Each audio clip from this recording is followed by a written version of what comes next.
Hello and welcome. Today's video is on the perks of being highly sensitive. At first, let's talk a little bit about how you recognize whether or not you're highly sensitive and whether this video might be interesting for you. Highly sensitive people process information on a very deep level. They perceive more detail and therefore also have a tendency to feel overwhelmed or emotionally exhausted. They typically prefer interactions in small groups or with individual people over big group settings, and they have a need of being alone. They need time to process and time to calm down. When they don't sleep, it's really challenging and very strenuous for them because they need the sleep to process.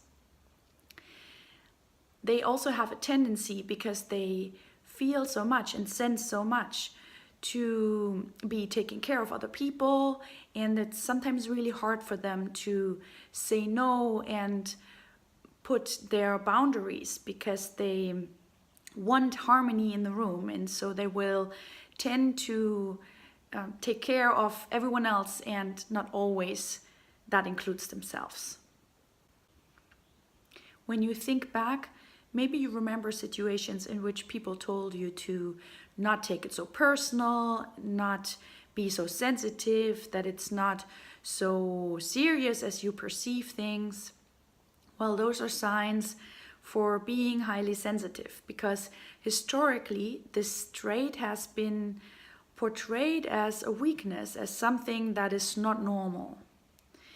And it's becoming more normal every day. There's a movement and a change happening, and that many more people are becoming aware of their emotions, becoming more sensitive and perceiving more things, and we also process information faster. This happens as a society or even on a world level.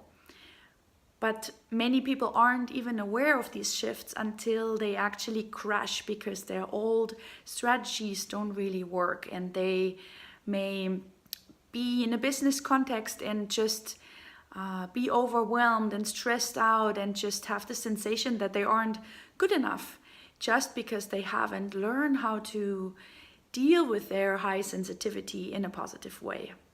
And this is actually why I'm making this video, to give you a chance to become aware and to see this in a different light. So let's talk a little bit about different words that have to do with being highly sensitive.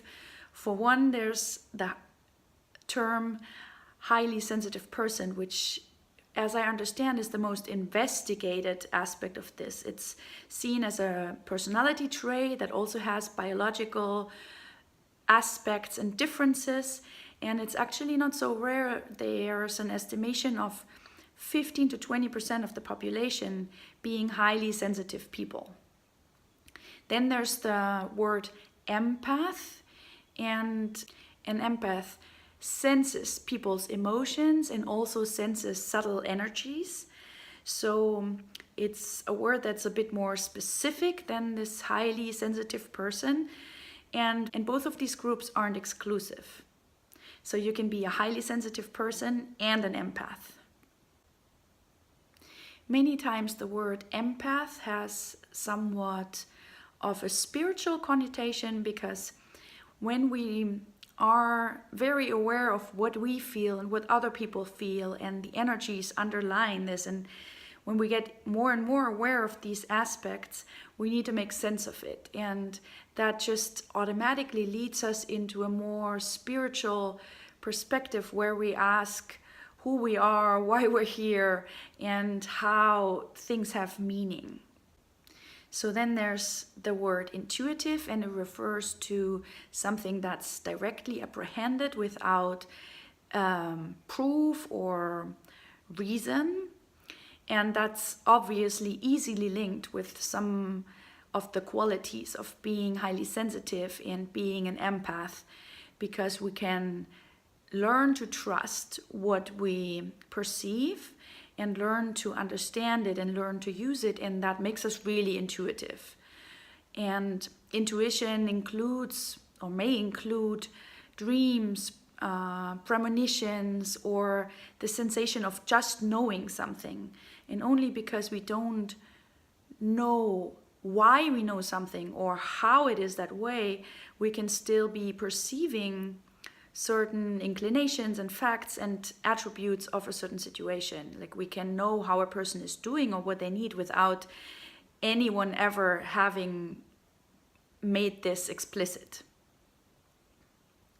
So these words, highly sensitive person, empath, and intuitive, can describe different aspects of being highly sensitive.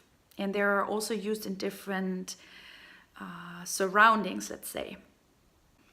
Anyway, I would probably apply all three of these words to myself in different situations. How is this for you?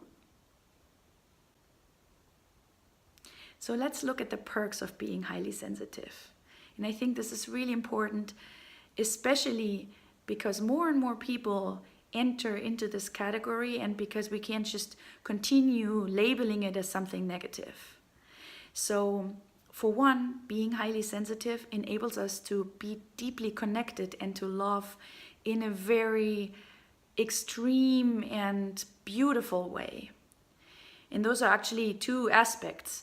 We do feel things deeply when they are negative, and sometimes it's hard to let them go and to not worry about them, but we also feel them extremely when they're positive. And that brings us a lot of ups and downs, but it also brings us experiences that are so beautiful that other people may not relate to or experience in that way. And the connection is a big asset, because we can connect to people, we can connect in this intuitive way to our projects, parts of our lives, places, or challenges that we have, and we can get different kind of information through this intuition and through this sensitivity that we have. So actually, it gives us new resources and new ways of resolving problems that weren't available or only to very few people. So in this time of acceleration where we process, all of us process more information just because we have the internet and everything is always accessible, we have to learn to deal with sensitivity in a different way. And my main message is that this has to do first and foremost with you accepting yourself as you are, and knowing that this is an asset and this is something beautiful about you, and that you can learn to get out of this sensation of having to protect yourself, having to separate yourself because it's all too much and all overwhelming, and to find a way of being with this intense stimulation that really brings out the positive aspects of it and lets you use this ability. And we have to create a space for ourselves in which our needs are met. And that means that we have to take care of ourselves with this peculiarity of being so sensitive. And we have to respond to what we need in order to process in the way that we process. And when we do that, we can flourish and we can expand and we can discover all the beautiful aspects of this ability. So I hope this inspires you. I hope that you have the courage to take responsibility of yourself and to put what you need and what you know and what you sense above any rule or above anything anyone else senses. I think any teaching in this world or anything anyone says, including what I say, is only true for you to the degree that you feel it's true for you and that it should be true for you. So you always have to ask, so how is this for me? Is this important for me? Is this right for me now? And you have to trust your own sensations and instincts and your own knowingness above that of anyone else. Thank you for listening, and bye for now.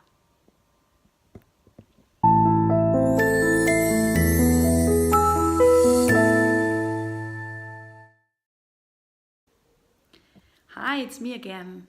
I just wanted to let you know, if you like this video and you like the content, you have a lot of options to get in deeper. Press the subscribe button below if you would like to be informed about the next videos that I upload.